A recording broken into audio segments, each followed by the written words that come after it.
పిత పుత్ర పవిత్రాత్మ నామమున ఆమేన్. మన రక్షకుడైన యేసుక్రీస్తు నామమున మీ అందరికీ శుభములు. క్రీస్తు స్వరం వీక్షకులకు స్వాగతం.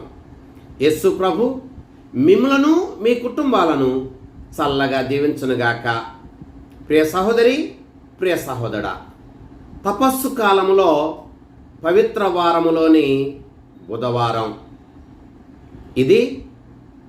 తపస్సు కాలములో 37వ రోజు. ఈనాటి సువార్త పఠనము మత్తయి సువార్త 26వ అధ్యాయము 14వ వచనము నుంచి 25వ వచనం వరకు. ప్రియ సహోదరి, ప్రియ సహోదరా, ఈనాటి సువార్త పఠనములో మత్తయి సువార్త 26వ అధ్యాయము 14-15 వచనాలలో యోధా ఇస్కరియోతు ప్రధానార్చకుల వద్దకు వెళ్ళి, నేను మీకు యేసును అప్పగించినట్లయితే మీరు నాకేమిస్తారు అని బేరం చేశాడు. అందుకు వారు 30 వెండి నాణేలను యోధా ఇస్కరియోతుకి ఇచ్చాడు.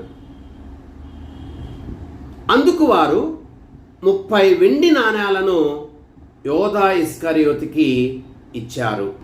మత్తయి సువార్త 26వ అధ్యాయము 21వ వచనములో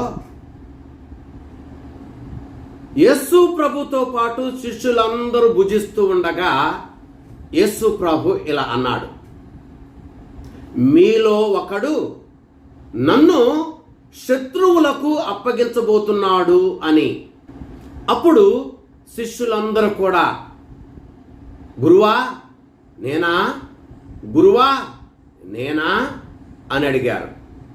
అప్పగించబోయేటువంటి యోధా ఇస్కరియోతు కూడా యేసు ప్రభుని గురువా నేనా అని అడిగాడు.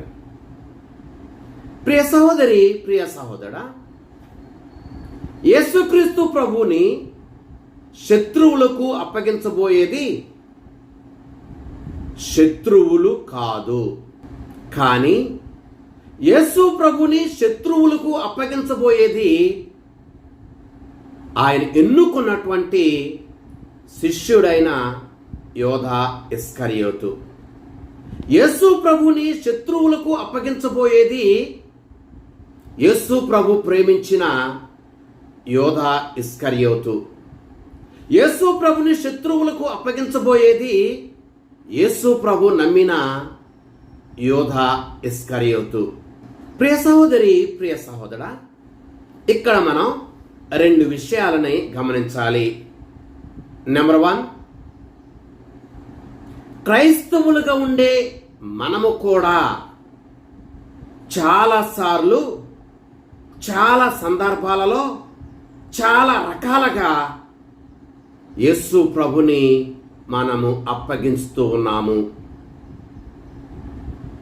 యేసు ప్రభుని ఈ రోజులు కూడా అప్పగించేది యేసు ప్రభుని నమ్మనటువంటి వారు కాదు, యేసు ప్రభుని విశ్వసించినటువంటి వారు కాదు, కానీ ఈ రోజుల్లో కూడా యేసు ప్రభుని అప్పగిస్తున్న వారు ఆయన నమ్మిన వారే, ఆయన భక్తులే, ఆయన నమ్మిన, ఆయన నామములో బాప్తిస్మమును స్వీకరించిన క్రైస్తవులే. క్రైస్తవులముగా, ఆయన నమ్మినటువంటి భక్తులుగా, ఆయన నమ్మినటువంటి విశ్వాసులుగా మనము కూడా మన జీవితంలో ప్రతిరోజు యేసు ప్రభుని అప్పగిస్తూ ఉన్నాము. మనము ఏ రీతిగా మనం యేసు ప్రభుని ప్రతిరోజు మన జీవితంలో అప్పగిస్తున్నాము అన్న విషయాన్ని 6 విషయాల ద్వారా మనం ఇప్పుడు తెలుసుకుందాం. నెంబర్ 1, మనము యేసు ప్రభుని మన సుఖ సౌకర్యాల కోసం అప్పగిస్తూ ఉన్నాము. యోధా ఇస్కరియోతు 30 వెండి నాణేల కోసం యేసు ప్రభుని శత్రువులకు అప్పగించాడు. అయితే ఈ రోజుల్లో మనం డబ్బుల కోసం బహుశా యేసు ప్రభుని అప్పగించకపోవచ్చేమో, కానీ మన సుఖాల కోసం, మన సౌకర్యాల కోసం యేసుక్రీస్తు ప్రభుని మనం అప్పగిస్తున్నాము. నెంబర్ 1, మన స్వార్థం కోసం యేసు ప్రభుని అప్పగిస్తూ ఉన్నాము. నెంబర్ 2, మన సుఖ సౌకర్యాల కోసం యేసుక్రీస్తు ప్రభుని అప్పగిస్తూ ఉన్నాము. నెంబర్ 3, మన విందులు మన వినోదాల కోసం యేసుక్రీస్తు ప్రభుని అప్పగిస్తున్నాము. కనుక ఈరోజు మనం ప్రశ్న వేసుకుందాం. మనము కూడా వ్యక్తిగతంగా మన స్వార్థం కోసం, మన అసూయ కోసం, మన విందుల కోసం, మన వినోదాల కోసం, మన సుఖం కోసం, మన సౌకర్యాల కోసం యేసు ప్రభుని అప్పగిస్తున్నామా? ఒకవేళ అప్పగిస్తున్నట్లయితే ఇది సరైన సమయం మన జీవితాన్ని మార్చుకుందాం. నెంబర్ 2, మనము క్రైస్తవులముగా మౌనంగా ఉండిపోవటం వలన యేసుక్రీస్తు ప్రభుని మనం అప్పగిస్తూ ఉన్నాము. ప్రియ సహోదరి, ప్రియ సహోదరుడా, నెంబర్ 1, అన్యాయం జరిగినప్పుడు మనము మౌనంగా ఉండిపోవటం వలన యేసుక్రీస్తు ప్రభుని అప్పగిస్తున్నాము. నెంబర్ 2, సత్యాన్ని మనం మాట్లాడవలసినప్పుడు మాట్లాడకుండా మౌనంగా ఉండిపోవటం వలన యేసుక్రీస్తు ప్రభుని ఈ రోజుల్లో కూడా మనం అప్పగిస్తున్నాము. నెంబర్ 3, మన విశ్వాసం గూర్చి మాట్లాడవలసి వచ్చినప్పుడు మాట్లాడకపోవటం వలన కూడా, మౌనంగా ఉండిపోవటం వలన కూడా మనము ఈ రోజుల్లో యేసుక్రీస్తు ప్రభుని అప్పగిస్తున్నాము. కనుక మన జీవితాలను పరిశీలన చేసుకుందాం. సత్యాన్ని లేదా నిజాన్ని మనం మాట్లాడుతున్నామా? మౌనంగానే ఉండిపోతున్నామా? అన్యాయం జరుగుతున్నప్పుడు మనం మాట్లాడుతున్నామా? లేక నాకెందుకులే అని మౌనంగా ఉండిపోతున్నామా? ఆత్మలను పరిశీలన చేసుకుందాం. మన జీవితాన్ని సరిదిద్దుకోవటానికి ఇదే సరైన సమయం. నెంబర్ 3, మన ద్వంద్వ జీవితం ద్వారా యేసుక్రీస్తు ప్రభుని మనం అప్పగిస్తూ ఉన్నాము. ఈ లోకములో చాలామంది క్రైస్తవులము ద్వంద్వ జీవితాన్ని జీవిస్తున్నాం. గుడిలో ఒక రకంగా ఉంటున్నాం, గుడి బయట ఒక రకంగా ఉంటున్నాం. విశ్వాసాన్ని గూర్చి మాట్లాడవలసి వచ్చినప్పుడు ఒక రకంగా మాట్లాడుతున్నాం. ఈ లోక విషయాలని గూర్చి మాట్లాడవలసి వచ్చినప్పుడు ఒక రకంగా మాట్లాడుతున్నాం. విశ్వాసులతో ఒక రకంగా ఉంటున్నా, విశ్వాసము లేని వ్యక్తులతో ఒక రకంగా ఉంటున్నా. ఈ రీతిగా మనం క్రైస్తవులముగా ద్వంద్వ జీవితాన్ని జీవించడం ద్వారా మనము యేసుక్రీస్తు ప్రభుని ఈ రోజుల్లో కూడా అప్పగిస్తూనే ఉన్నాము. కనుక మన జీవితాలను పరిశీలన చేసుకుందాం. మనలో ఉన్న ద్వంద్వ జీవితాన్ని తొలగించి యథార్థమైనటువంటి జీవితాన్ని ఇవ్వమని ప్రార్థన చేసుకుందాం.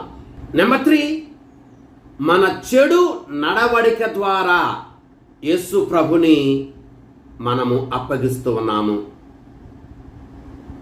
మనము బయటికి క్రైస్తవులమని చెప్పుకుంటూ ఉంటాం, కానీ లోపల మన నడవడిక ద్వారా, మన జీవిత విధానం ద్వారా యేసుక్రీస్తు ప్రభుకి ద్రోహం చేస్తూ యేసు ప్రభుని మనం అప్పగిస్తూనే ఉన్నాం.